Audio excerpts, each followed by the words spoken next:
Hello, I am Devashish Chakravarty. Let us look at mergers.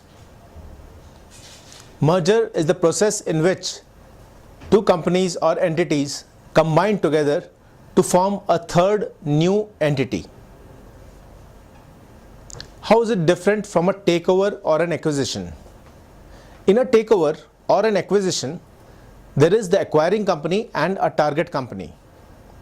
Post the takeover or acquisition, the target company ceases to exist. What exists as a legal entity is the acquiring company. To distinguish between a takeover or an acquisition versus a merger is that in the case of the merger, two companies join together, their shares disappear and a third new legal entity is created.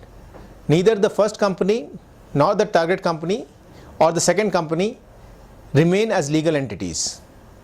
A prime example of this would be Glaxo merging with SmithKline Beecham to create GlaxoSmithKline, a third new legal entity. Most deals are in the acquisition stage where one company acquires the other. So here it is obvious that in the case of a merger, the management and both the boards of the companies have given their consent. Even if one of them does not give their consent, then automatically it becomes a hostile event and thus it becomes a takeover or an acquisition. What could be the motivations for a merger? The various motivations of merger could be: 1. Economies of scale. Two companies in the same domain merging. It could be economies of scope, where different sets of products yield economies. It could be access to different geographies, resulting in cross-border mergers. It could be for taxation purposes, where a profitable company could merge with a loss-making company in order to reduce the overall tax burden. It could be for various unrelated reasons, not necessarily always profitable, like for example diversification, or management confidence that the acquisition would be profitable, but data later would show that it was not necessarily profitable. What are the various payouts made when a merger takes place? When a merger takes place, typically the shares of both the companies disappear and a new set of shares are issued.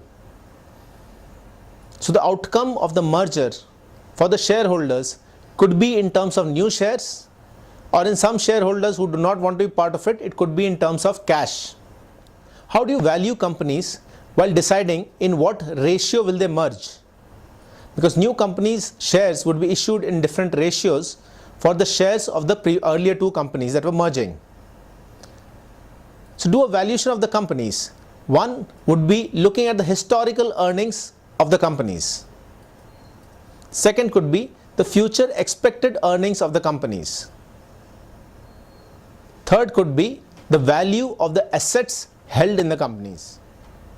The fourth could be what is the equivalent valuation of similar companies in the marketplace that has been established already due to other mergers or acquisitions, or simply the capital market value. And finally, in the absence of all these, one can always fall back on the traditional discounted cash flow method.